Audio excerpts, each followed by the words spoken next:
안녕하십니까. 권순장의 브릿지 권순장입니다. 오늘은 리치고의 대표님이신 김기원 대표님을 모시고 부동산에 대해서 이야기를 한번 나눠보려고 합니다. 반갑습니다. 네, 반갑습니다. 제가 여쭤보고 싶은 게 두 가지인데 네. 어느 지역이 저평가되어 있다. 아까 고평가되어 있던 지역은 말씀하셨어요. 뭐 대구, 네. 세종, 인천 뭐 네. 더 집어서는 제가 가장 최근에 봤던 대표님 유튜브 쪽에서는 인천이랑 네. 대구 네. 가 가장 위험하다. 위험하다라는 얘기를 들었는데 그러면 가장 지금 그래도 한번 공부해 볼 만한 네. 지역과 네. 그러면 아파트가 그러면 네. 땅이나 상가는 네. 좀 다르지 않냐? 맞습니다. 다르죠. 예. 네, 땅이나 상가는 달라요. 달라요? 네, 다릅니다. 그래서 그 두 가지에 대해서 말씀을 좀 해주시면 네, 되겠습니다. 알겠습니다. 먼저 데이터 없이 이제 말씀을 좀 예. 드리면, 땅 같은 경우는 이제 그런 무슨 금리나 이럴 때에도 지속적으로 오르는 경우가 되게 많았어요. 특히나 이제 이런 땅이야말로 이제 왔다 갔다 왕복하는 이동인구가 많아지고 또 일자리가 증가하는 이런 지역들은 땅값이 계속 올라갔고 이제 상업용 부동산 같은 경우도 상업용 부동산은 좀 거품이 저는 많이 껴있다라고 보고 있어요. 왜냐하면 이제 상업용 부동산을 매수할 때 가장 기본적으로 하는 게 뭐예요? 지금 여기가 월세가 얼마가 나오는데 맞습니다. 은행에다 내가 돈을 얼마 넣어놨을 네. 때 비교해서 이렇게 네, 하잖아요. 맞습니다. 근데 초저금리니까 상업용 부동산의 가치가 어떻게 돼요? 엄청나게 엄청나죠. 거기다가 코로나랑 임대차 3법 때문에 부동산 투자 광풍, 또 주식 투자 광풍, 코인 광풍 이것 때문에 부자 된 사람들이 많았단 말이에요. 그러니까 빌딩에 대한 수요도 굉장히 높아졌고 초저금리. 그래서 상업용 부동산에서도 역사상 가장 큰 거래가 터졌다. 역사상 가장 큰 거래가 터졌다는 무슨 얘기죠? 누군가는 그만큼 많이 샀지만 누군가는 뭐다? 팔았다. 팔았다. 왜 팔았을까요? 돈이 필요해서 팔았을 것 같지는 않고 지금이 고점, 적당한 가격이다. 그렇죠. 지금이 고점이다라고 판단을 했기 때문에 그분들은 파셨을 거예요. 네.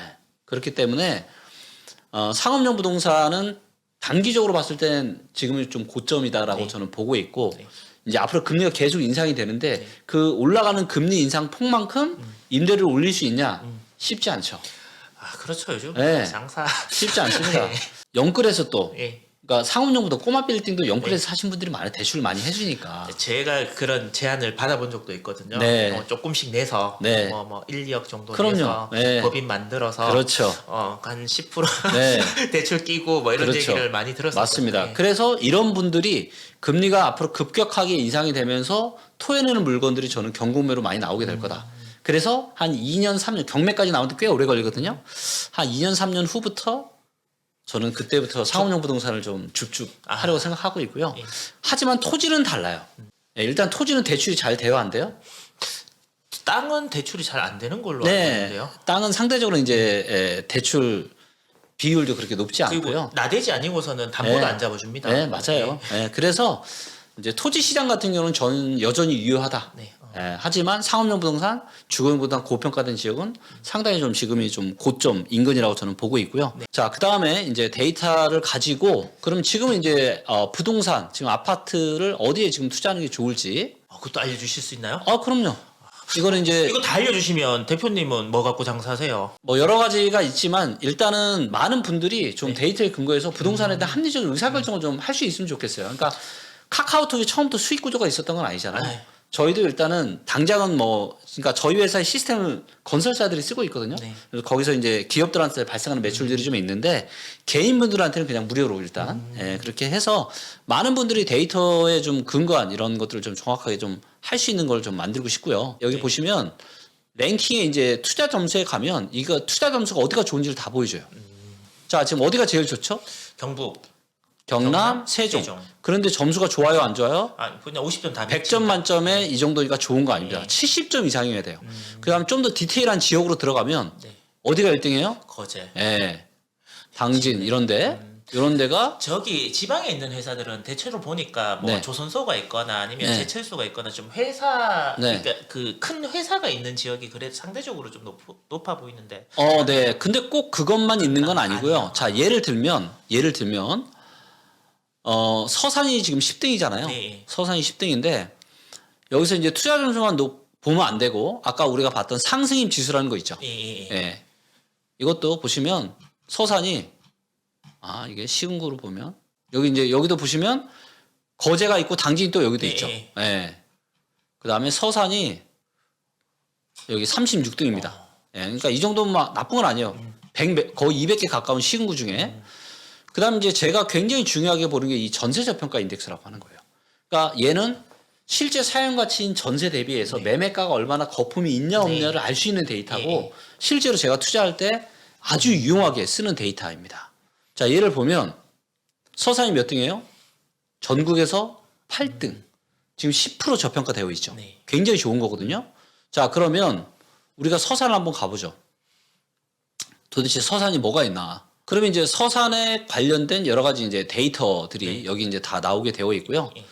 자, 일단 서산은 투자 점수가 52.4점 이제 보통 정도 하고 있고, 그 다음에 서산의 앞으로 공급 물량이 어때요? 이게 지난 아파트 공급 물량인데 점점 줄어드는 거 거의 같습니다. 없죠. 예. 예, 23년에 한 채도 없고요. 24년에 조금 있고 25년에도 아예 예정이 없어요. 네. 그러니까 입주 물량이 매우 작다. 거기다가 이제 이 인구를 보면 인구도 최근에 굉장히 많이 증가를 했었죠. 예. 자, 근데 이제 가장 중요한 포인트가 바로 이겁니다. 일자리 증감률 한번 보세요. 자, 예천동에 지금 일자리가 28%가 증가했습니다. 성현면 같은 일자리가 35%가 증가를 했어요. 그러니까 일자리가 매우 많이 증가를 하고 있다. 예, 그래서 여기서도 랭킹에서도 보시면 일자리를 이렇게 볼 수가 있거든요. 예. 예, 일자리 수, 이런 데이터들을 보고 이제 어떤 지금이라도 투자할 만한 지역들을 이렇게 고를 수가 있는 거죠. 지금은 서울 쪽이나 이런 쪽보다는 확실히 지방 쪽이 상대적으로는 좀 저평가. 지금 전세 저평가, 그러니까 여러 가지 저평가 인덱스가 있지만 예. 그 중에서 제가 가장 중요하게 생각하는 것 중에 하나가 전세 저평가예요. 네네. 왜냐하면 자, 뭐 여러 가지 입주 물량, 인구수, 세대수, 일자리 이 모든 게 다 집약이 돼서 결과물로 나타난 게 가격이에요. 예, 맞습니다. 자, 그리고 전세는 투자 목적이 있어요, 없어요? 전세는 투자 목적이 없잖아요. 왜? 아, 사는 사람들을 얘기하시는 그렇죠, 거예요? 그렇죠. 예, 그건 당연하죠. 예, 그렇죠. 예. 그러니까 실제 예, 수요만큼 실수요자. 전세 가격이 움직이는 거예요. 실제 수요가 있으면 전세가 올라가고, 그죠?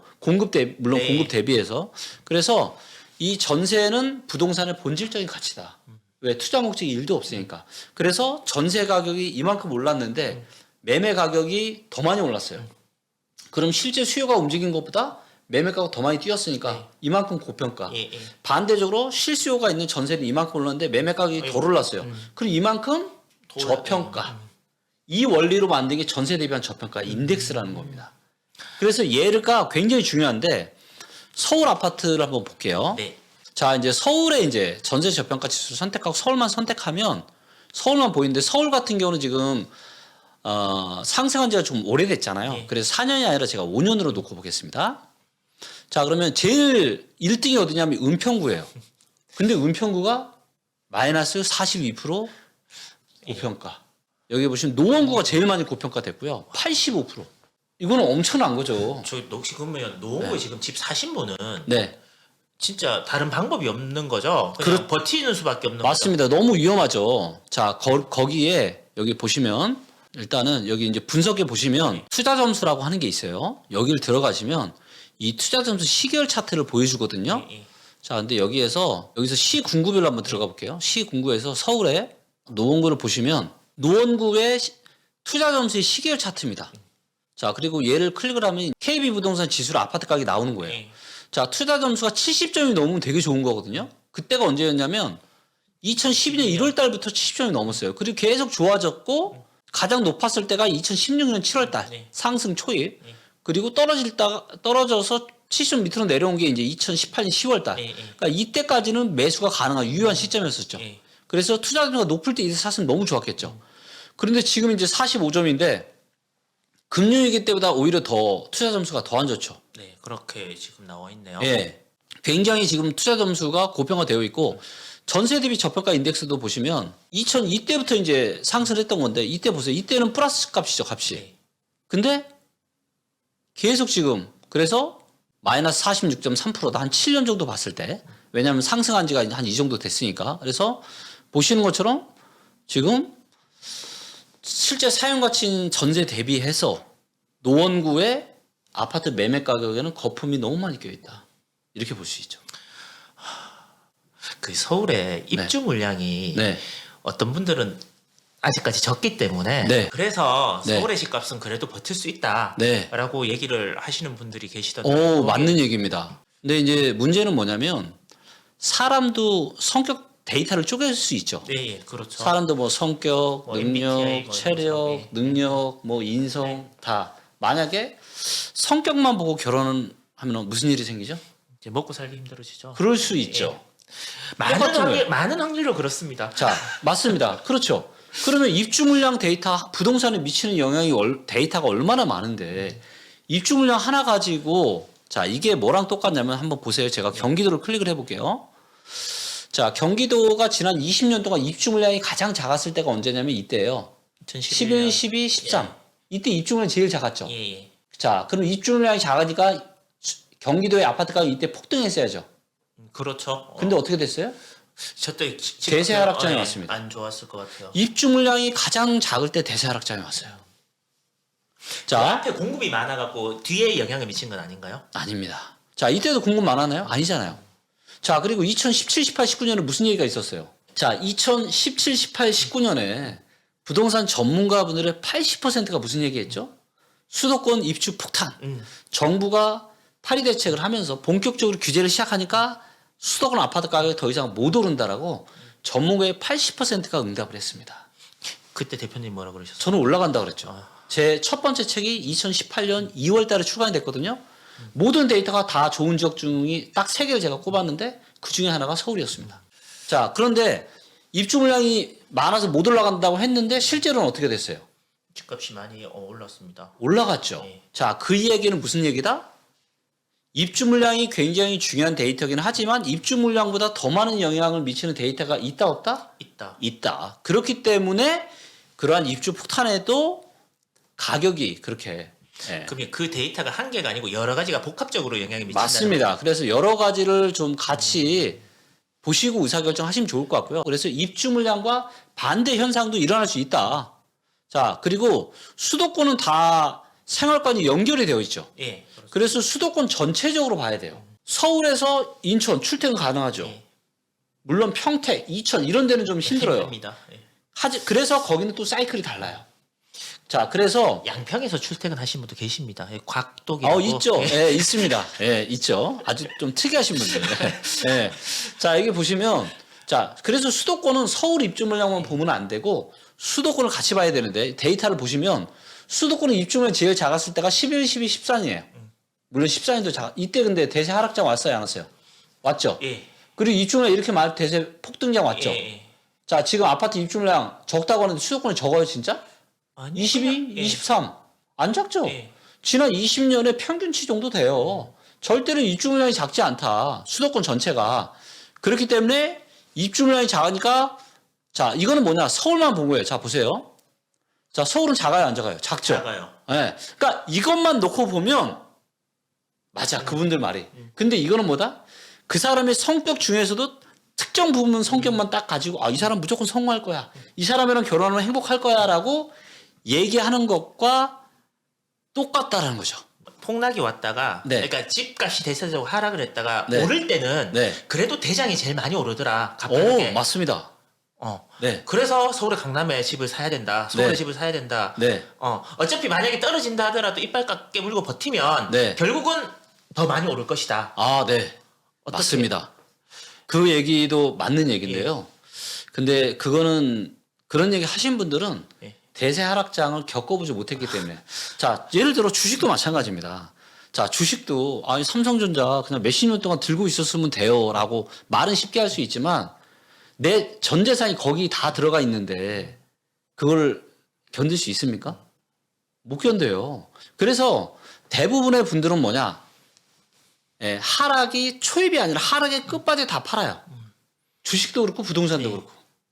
왜 버티다 이제는 자, 그런데 지금은 뭐 통화량 대비해서 GDP 대비해서 모두 소득 대비해서 전세 대비해서 모든 거 다 대비해서 역사상 가장 고평가되어 있어요. 그렇기 때문에 아파트 가격이 가장 많이 떨어질 수 있는 리스크가 있는 거죠. 산이 높으면 골이 깊다라는 얘기가 있죠. 자, 예를 들어서 이런 거예요. 자, 만약에 아파트가 30% 떨어져요. 나는 현금으로 다 샀어. 버틸 수 있어. 버틸 수 있죠. 현금이니까. 네. 이런 분들은 버텨요. 이런 분들은 사셔도 됩니다. 네, 사세요. 네. 네. 하지만 네. 그런 분들이 살 수 있어요?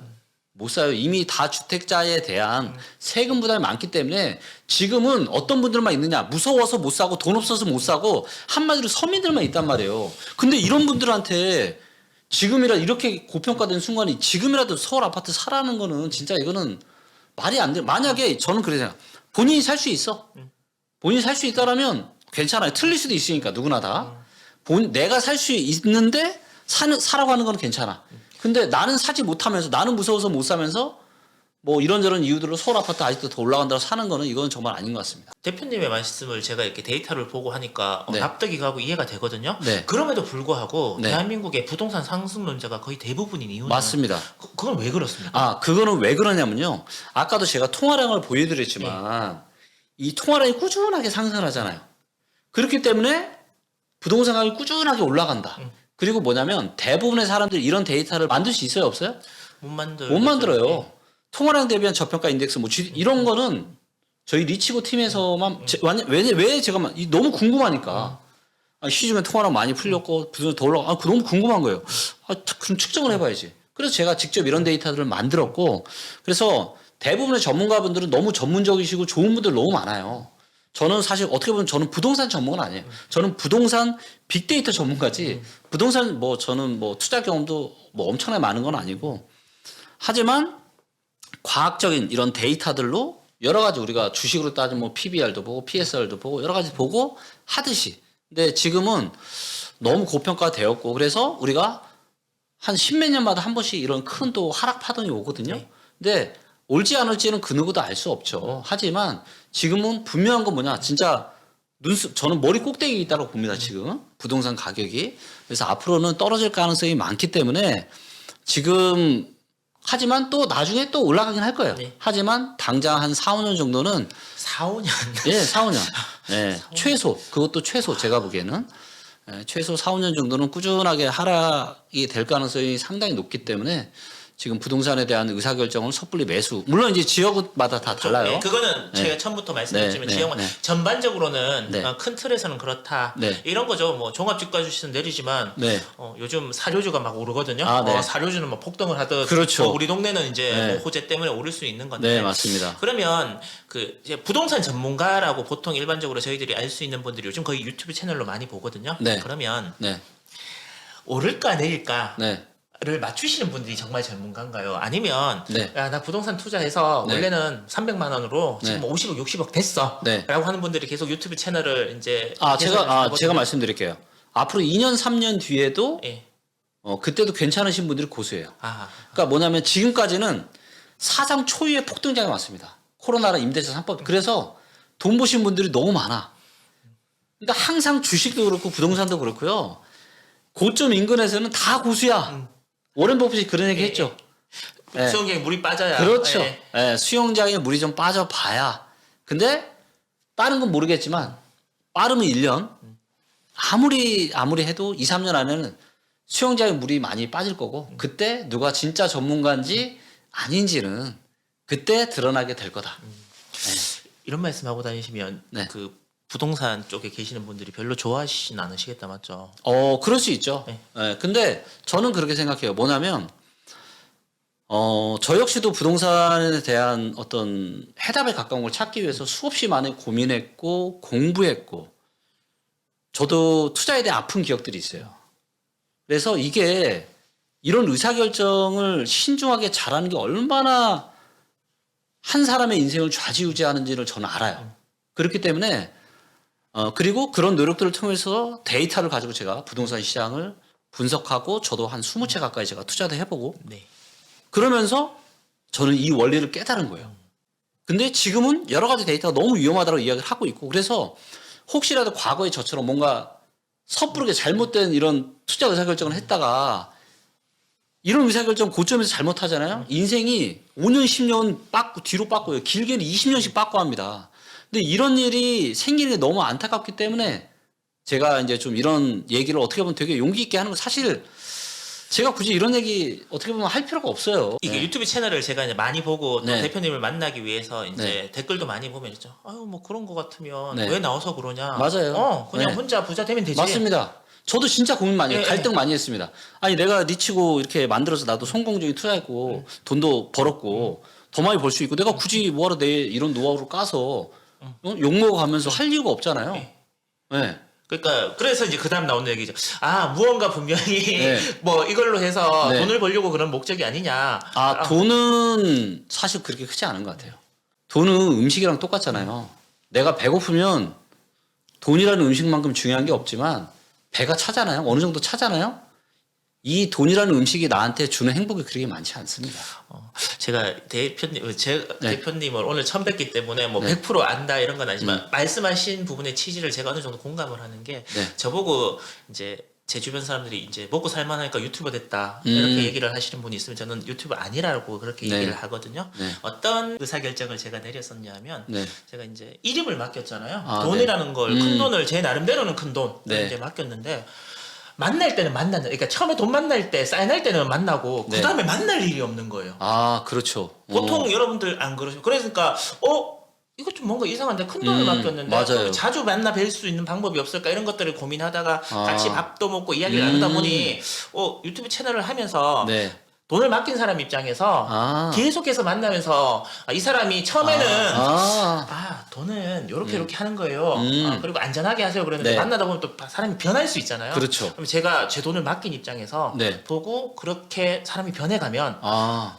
내 돈도 빼고 이렇게 그렇죠. 이분한테 이분 변하신 것 같아요. 야. 다른 이야기를 하면 좋겠다라는 취지로 얘기를 이제 이걸 했는데 이제 잘 모르시는 분들은 제가 여기 와서 맞아요. 뭐 이렇게 돈을 버는 거 아닌가라고 그러니까 하는데 남 이야기이기 때문에 굉장히 쉽게 하시는 분들이 많잖아요. 근데 저는 뭔가 좀 의미 있는 삶을 살고 싶어요. 그냥 세상에 내가 태어났는데 그냥 나 혼자 잘 먹고 잘 사는 거에 올인하다가 가는 거 너무 좀 멋없지 않아요? 좀 별로인 것 같죠. 네. 근데 저는 어떤 생각은 너는 어떤 삶을 살고 싶냐? 저는 이 돈이라는 음식을 쌓아놓는 거 이거 남자로서 한번 쌓아보고 싶죠. 내가 어디까지 쌓아볼지 궁금하잖아요.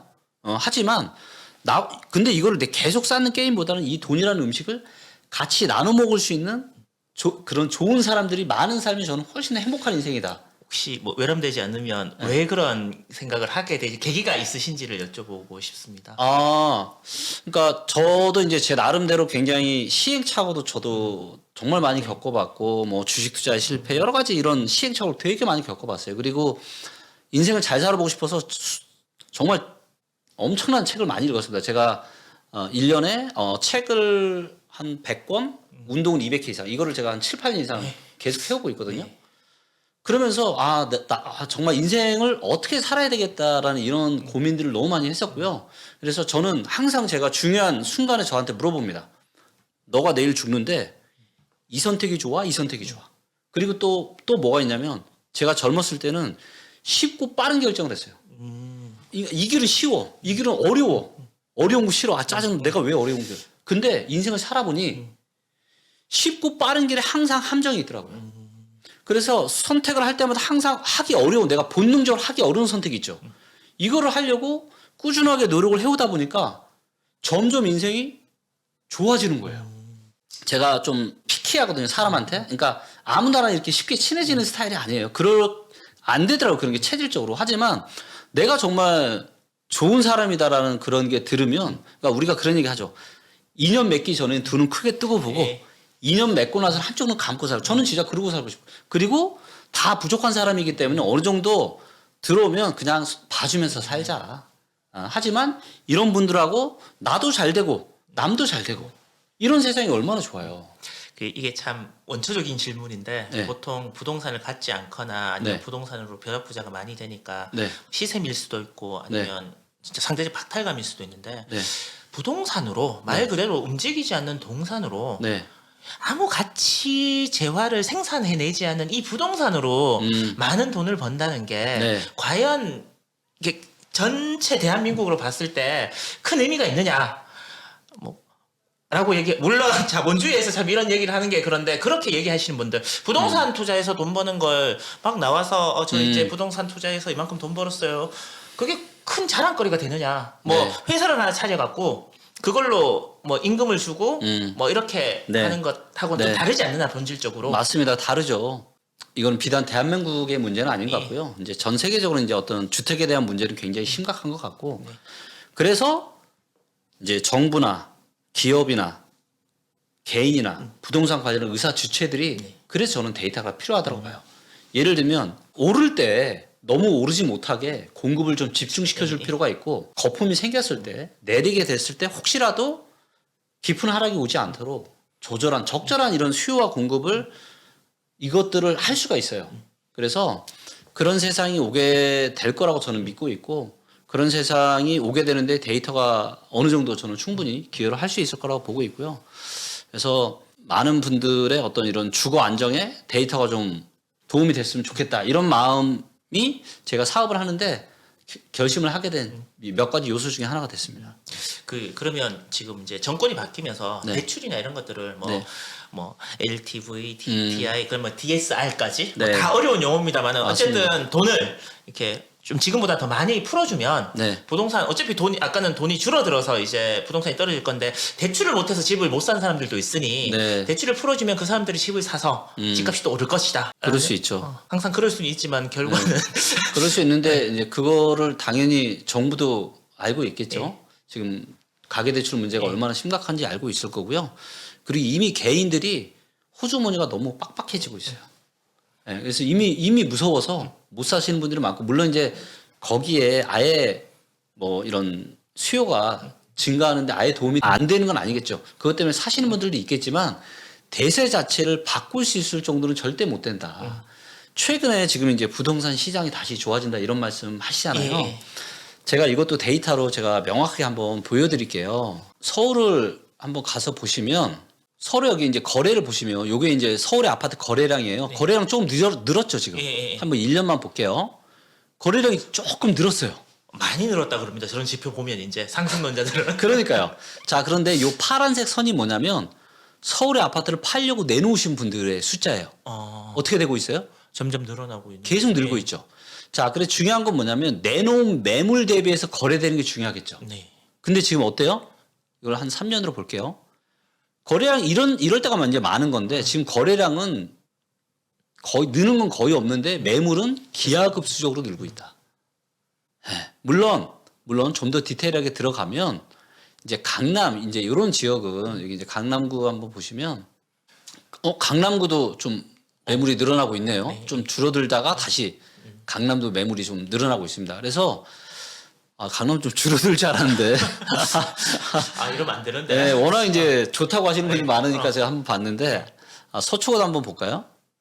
네, 서초구도 좀 차트에서 보셨던 것처럼 강남 서초조차도 매물이 늘고 있다 지금. 저기에 입력된 집을 내놓은 사람과 거래 그거는 데이터는 정확한 거죠. 정확한 거죠.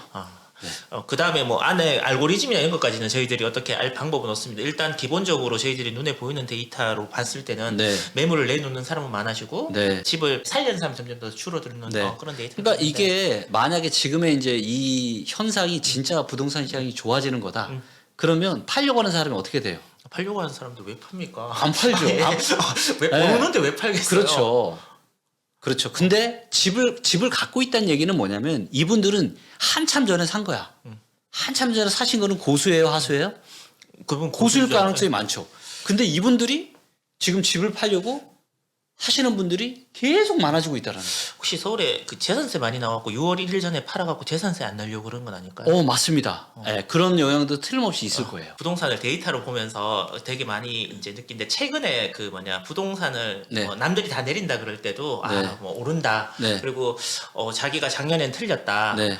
자기 작년 한 10% 정도 오를 줄 알았는데 한 뭐 거의 20% 좀 안 되게 올라갔고 올해는 정확하게 맞추고 싶다 이렇게 얘기하신 분이 계시는데 네. 그분이 네. 대체적인 여러 가지 말씀을 하시는데 이런 말씀을 하시더라고요. 네. 15억 이상 아파트는 대출을 그러니까 16억은 대출을 안 해줬고 네. 15억은 한 7억 정도 대출을 해줬는데 네. 뭐 12억대, 13억대 되는 아파트들이 키 맞추기를 하기 위해서 한 15억대까지는 올라가면서 전반적으로 집값이 상승할 수 있는 거 아니냐. 네. 이런 거에 대해서는 너무 무데이터인가요? 아니 그럴 수 있는 가능성도 있죠. 예. 네. 그럴 수 모든 있는- 가능성은 다 열어놓지만. 그러니까 이런 거잖아요. 우리가 인생이 네. 운의 영역이 있고 실력의 영역이 예. 있잖아요. 그러니까 운 100%도 없고 실력 100%도 없어요. 저는 이걸 어떻게 말씀드리고 싶냐면 운 100%도 없고요. 데이터 100%도 없습니다. 예. 왜냐하면 데이터는 다 과거의 데이터예요. 근데 미래에 어떤 일이 생길지 우리는 절대로 알 수가 없습니다. 또다시 코로나 시대처럼 또다시 유동성을 엄청 뿜어낼 수도 있는 거, 어떤 일이 생길지는 그 누구도 알 수가 없어요.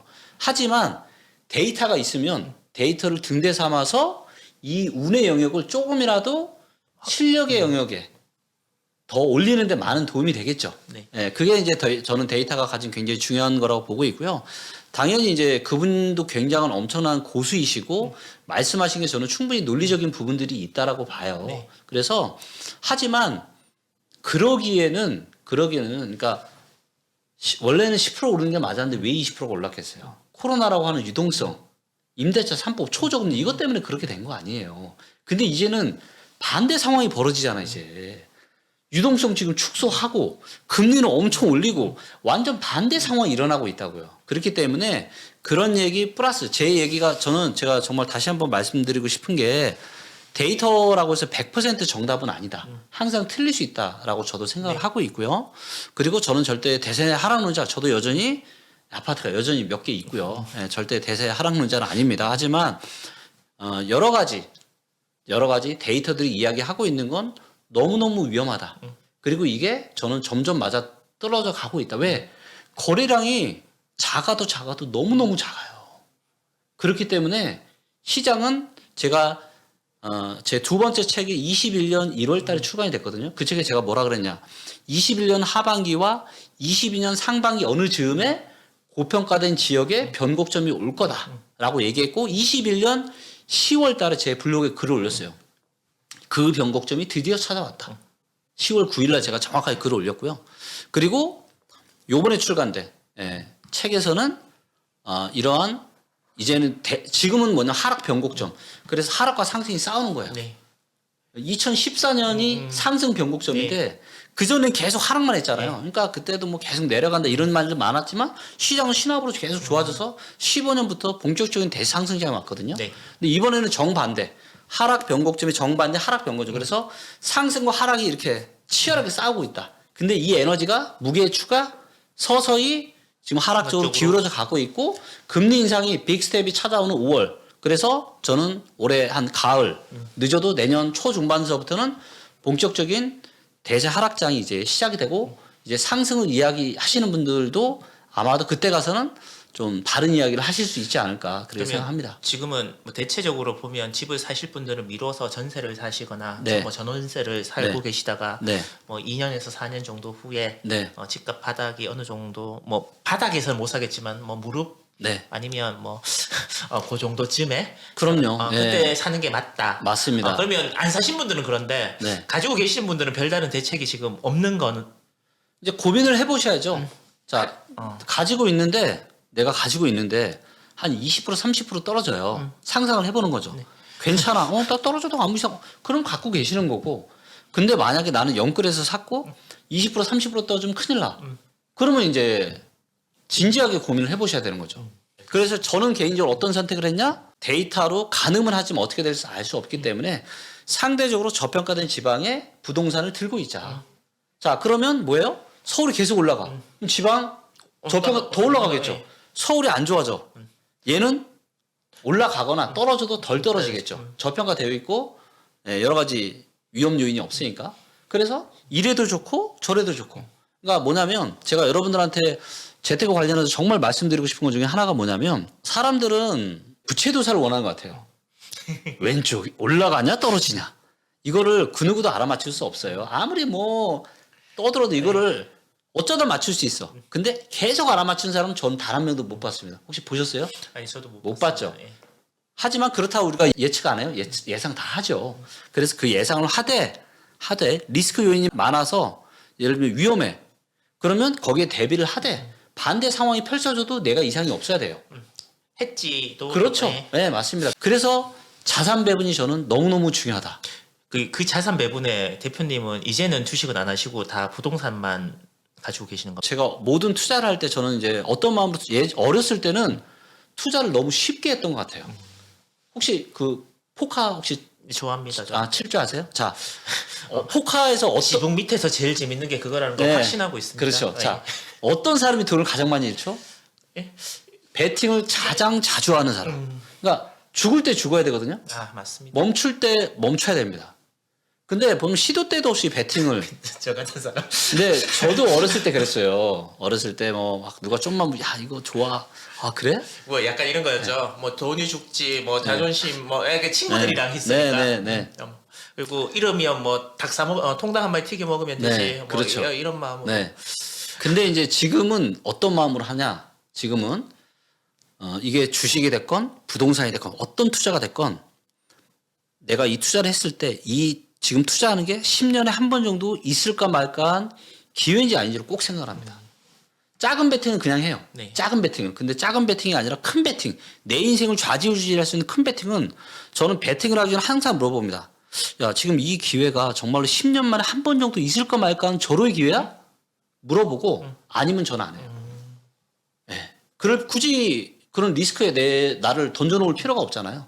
그래서 항상 이제 그런 절호의 기회일 때 투자를 하려고 합니다.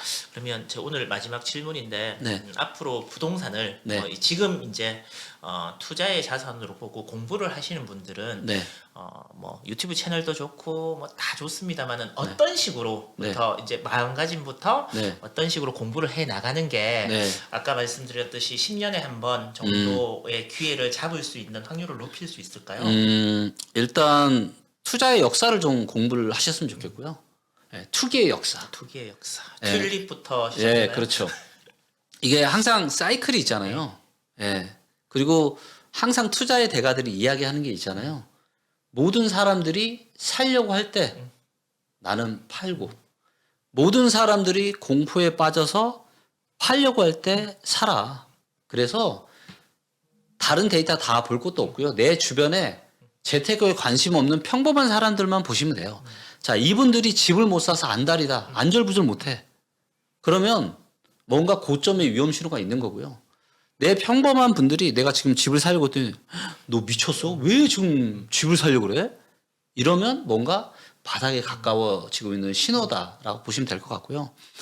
그리고 너무 저는 그러잖아요. 투자 공부를 목을 안 매다셨으면 좋겠어요. 그러니까 사실 투자 공부보다 재테크보다 저는 훨씬 더 중요한 게 뭐냐면 제가 보기에는 내 스스로에 대한 투자가 훨씬 더 중요하다. 그러니까 제가 해보니까 투자 수익률이 가장 좋은 건 뭐냐면 나에 대한 투자예요. 나라는 사람을 어떻게 하면 업그레이드 시킬 수 있을지. 그래서 업그레이드 시킬 수 있는 방법은 두 가지가 있습니다. 책을 통해서 나라는 사람의 소프트웨어를 업그레이드 시키고 운동을 통해서 나라는 사람의 하드웨어를 업그레이드 시키는 거예요. 그러면 정말로 아마 투자뿐만 아니라 인생 자체가 훨씬 더 행복해지실 거예요. 그리고 돈은 제가 누누이 말씀드리지만 음식이랑 똑같다. 너무 배 터지게 먹으려고 하지 마세요.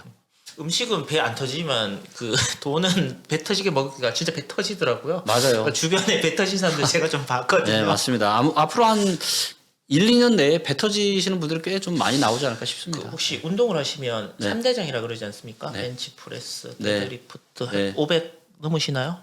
아니요, 제가 골격이 네. 어렸을 때 워낙 못 먹어서 골격이 굉장히 얇아요. 약골이에요, 약골. 아, 저도 그래서 사실 못 하거든요. 예. 그런데 그럼에도 불구하고 계속 합니다. 예, 계속 하고 그리고 힘이 들어야 힘이 세집니다. 예, 그래서 힘든 거를 절대 두려워하지 마시고 그냥 즐겁게 즐기시면 좋을 것 같아요. 예. 제가 오늘 부동산 전문가라고 모셨는데 네. 얘기를 듣다 보니까 어쩌면 우리의 인생을 네. 이제 어떻게 살아가는 데 있어 갖고 좋은 교훈을 주시는 네. 뭐 선생님 아유, 뭐 아닙니다. 이렇게 네. 또 느껴져서 되게 좋고 방금 하셨던 말씀에 덧붙이자면 각도기님이 맨날 하시는 말씀이 주식 투자죠. 거기는 네. 사람 많은 데는 가지 말자. 항상 그렇게 말씀하시고 맞습니다. 네, 진짜 중요하죠. 네. 사람들이 이제 안 쳐다보는 그런 주식들을 사면 크게 다칠 일이 없다. 네. 안 깨지는 게 중요하다라고 맞습니다. 얘기했는데 네. 부동산 투자도 그렇게 말씀을 해주셔갖고 네. 뭐 조금 다른 영역이지만 네. 두 분의 또 결은 좀 비슷하다는 생각을 얼핏 한번 개인적으로는 한번 해봤고요. 네. 제가 한 10년 정도 부동산이 계속 좋아서 그런지 네. 뭐 유튜브 채널을 보던 아니면 주변 사람들을 보던 부동산으로 돈 벌었던 분들이 굉장히 많이 있더라고요. 그래서 어떻게 보면 나는 아직도 부동산 투자를 못해서 조금 벼락 거지가 된 것 같은 이런 분들께는 네. 어쩌면 나도 조금 더 인내를 하고 네. 공부를 조금 더 하고 기다리면 네. 책도 보고 운동도 하면서 기다리면 나에게 분명히 또 기회가 오는 그런 그럼요. 세상이 오겠다라는 생각이 이게 드네요. 세상은 돌고 돌기 때문에 반드시 기회는 옵니다. 그리고 주식 투자는 조금 까져도 괜찮아요. 뭐 팔고 나고 그냥 내가 손으로 치렀다. 근데 인생에서 집은 가장 비싼 구매의사 결정이잖아요. 이거 잘못하는 거는 인생을 정말 나락으로 떨어뜨릴 수 있는 위험한 거거든요. 네. 더군다나 금리가 앞으로 이렇게 급격하게 지금 올라가고 있는 이런 시국에서는 그래서 좀 지금은 좀 조심하시는 게 조금만 좀 몇 년 기다리시면 되게 절호의 기회가 저는 올 거라고 믿고 있습니다. 네. 혹시 대표님의 이 데이터상 AI가 뭔가 신호가 바뀌었다 이런 것들이 감지되면 네. 제가 대표님 사무실을 찾아가서라도 네. 다시 여러분들께 그 소식을 전해드릴 테니까요. 네. 지금은 대표님께서는 집을 살 때는 아니다. 네. 조심해야 될 때다라고 말씀을 해주셨으니까 참고하셔갖고 여러분들 투자에 도움이 되셨으면 좋겠습니다. 긴 시간 시청해 주셔서 고맙습니다. 고맙습니다. 네, 감사합니다.